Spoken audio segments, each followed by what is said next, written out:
What's going on, everybody, and welcome back to the channel. Now today, hey, we're back finally with another cricket match review. It feels like it's been a long time since the first ODI I've actually done one, but we're back and we're here to review the series win for India here. The India B team, if you will, completely just dominates South Africa's pretty much best team here. And it's a massive win here for India.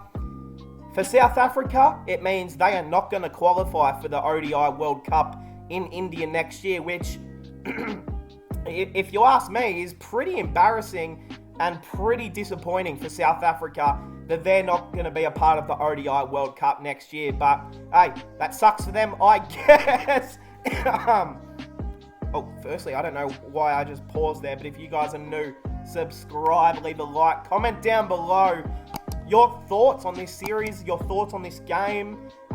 Who was the man who impressed you the most out of this series? Obviously, we had guys like Siraj won player of the series, didn't he? Yep, he sure did. Player of the series was that man, Mohammad Suraj, who now puts his name firmly as Jasprit Bumrah's replacement, which is going to be interesting now because he is the man in form.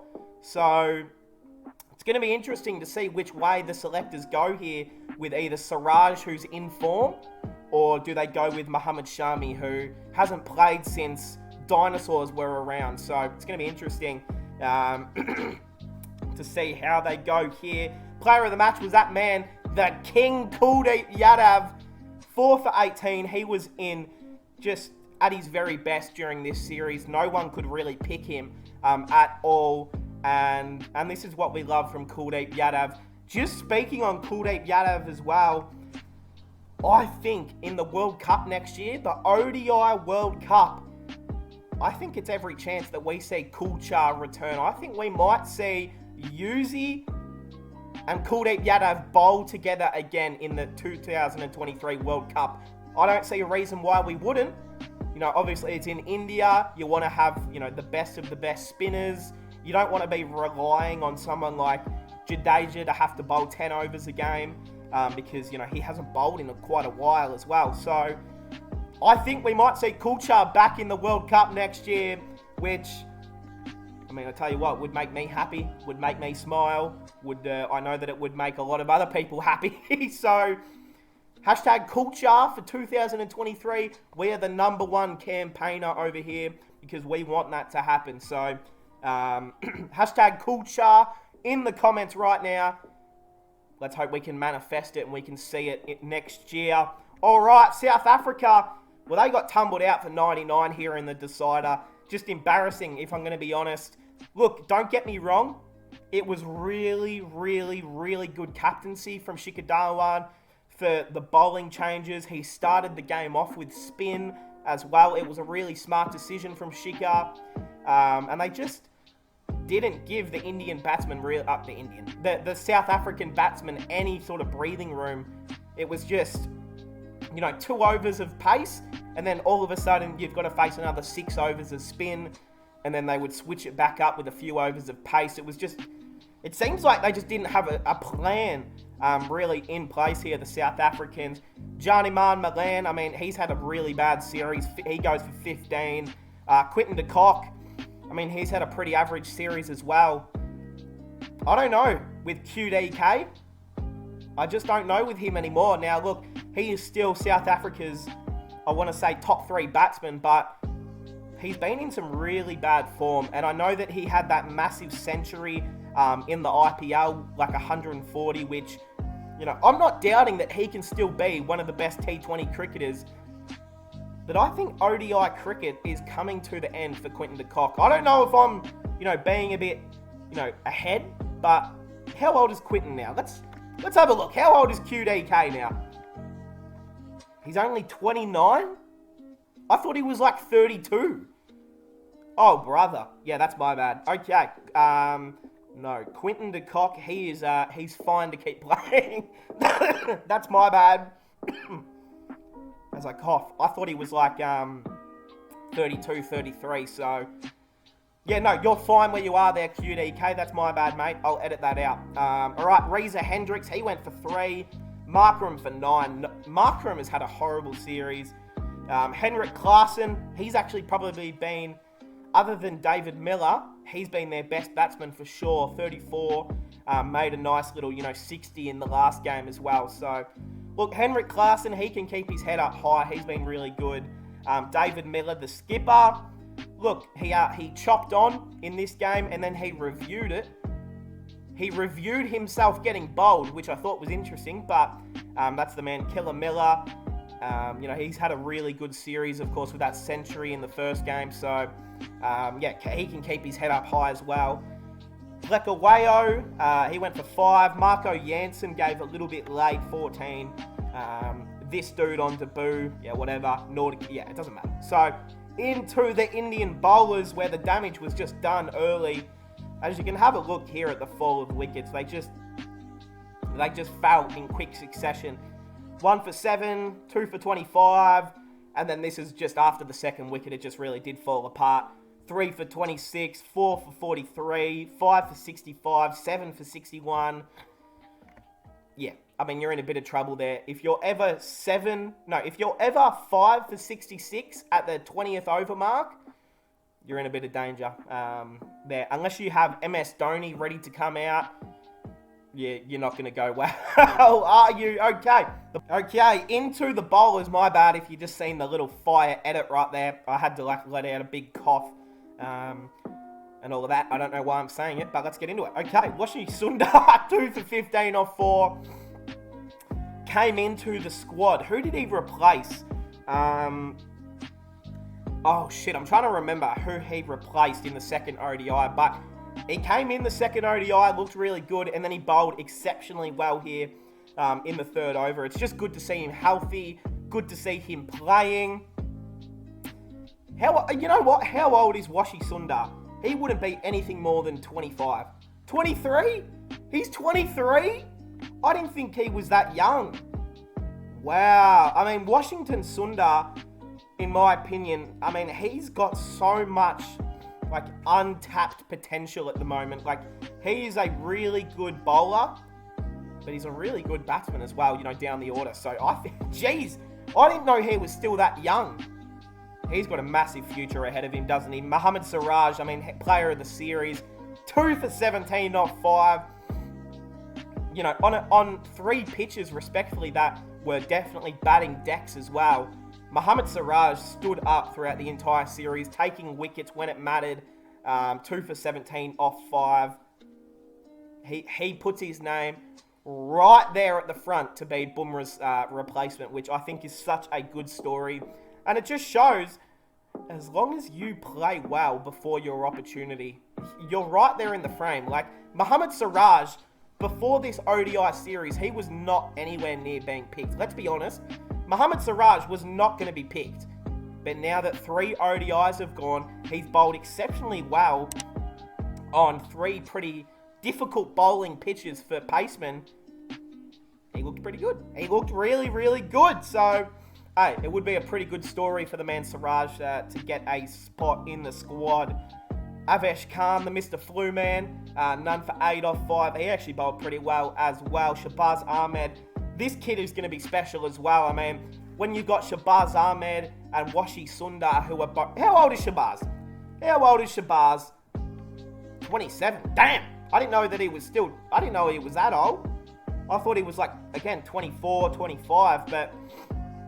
Okay, he's 27. He turns 28 this year, so... Look, Shabazz Ahmed, I mean, it may have taken him a little bit longer to get into the team and to be that next sort of all-rounder option, if you will, but he's a pretty good bowler. He's a really, really, really good bowler. I mean, I'm trying to think of comparisons to him.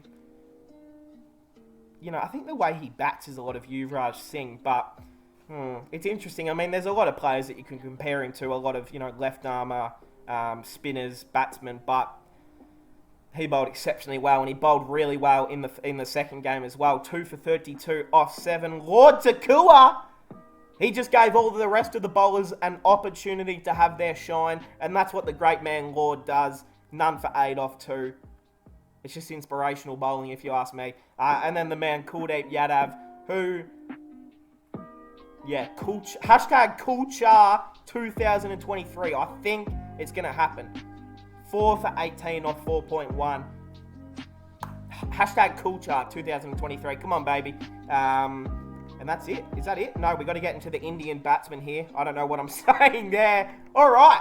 Indian batsman. Look, they only had 100 to chase down. And Shikhar Dhawan, unfortunately, just has not had a good series himself either.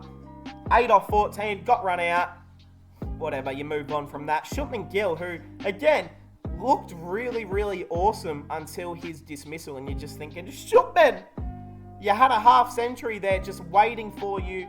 Now, look, it doesn't matter, but let's be honest. Who wouldn't love to just hit one more run and then you can tick off another half century into your statistics? It always looks better. But you know what? He goes to 49. He just really did come to the crease with intent to play his strokes. And I think, he looked really good out there early. Ishan Kishan gone for 10. Now, with Ishan, look, 93 in the last game. I'm very sure he had a very good first game as well. But I don't know. Is number 3 his future position? Like, I always feel like Ishan is an opener. Or maybe like a number 4. But I don't know. Number 3 is normally the guy that you give someone who can kind of like play a slow innings at number 3. Like, we used to have Shane Watson, who used to bat at 3, who would, take his time a lot of the time to get into his innings.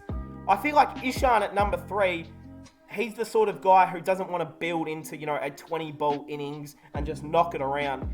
He's out there to get going early. So I don't know. It'll be interesting to see, but I think his long-term position is definitely an opener. Shreyas Iyer, though, 28 off 23, not out. He's been the best batsman throughout this entire series. Even though as good as Sanju has been, Ishan's been, the man Shreyas Iyer has been exceptional throughout this series, and he also finished the game off with a nice 6 down the ground. He had the century in the last game.